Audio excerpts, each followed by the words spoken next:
Folks, Brian, RPGaDay2019, day number 23. This is a second take. Jason mentioned yesterday that the volume on my video was low.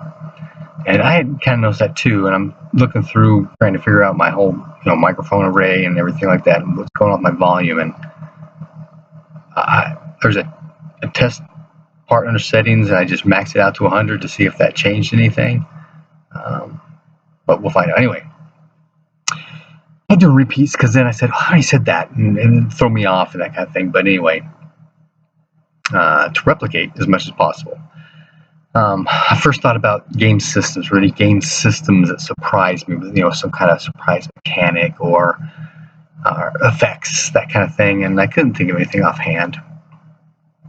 I thought if there were any games that were surprising. And well, I'm sure I've got a ton of them. I just can't remember offhand. There was one particular incident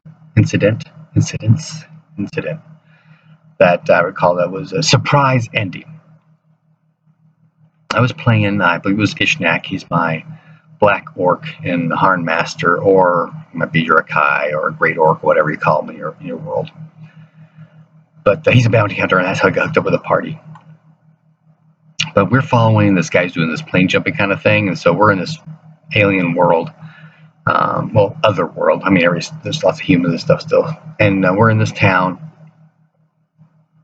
and we're trying to track somebody down, probably some bad guy.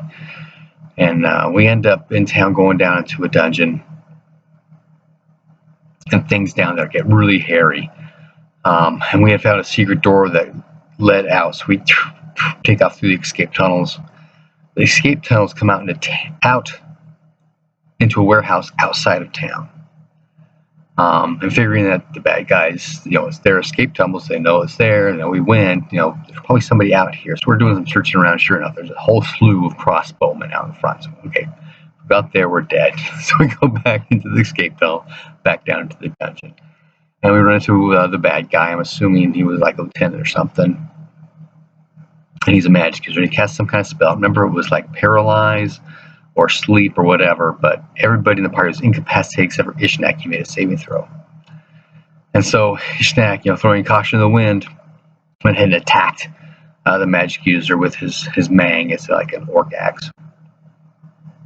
And he ended up getting a critical hit, and it's heavy, and he's strong, so there's all these bonuses and stuff to things happening. So anybody who knows Harn Master knows it's very crunchy. Lots of tables, lots of charts. Well, not lots of charts. A good number of charts. And cross-index location versus impact to get a result, right? It's actually kind of cool. It's a very nice mechanic. They have injury points, and as you take injury points, your abilities all go down, by those percentile points because of the percentile system. And I actually like that mechanic. I really like it, and I actually incorporated it into my Request 3 game.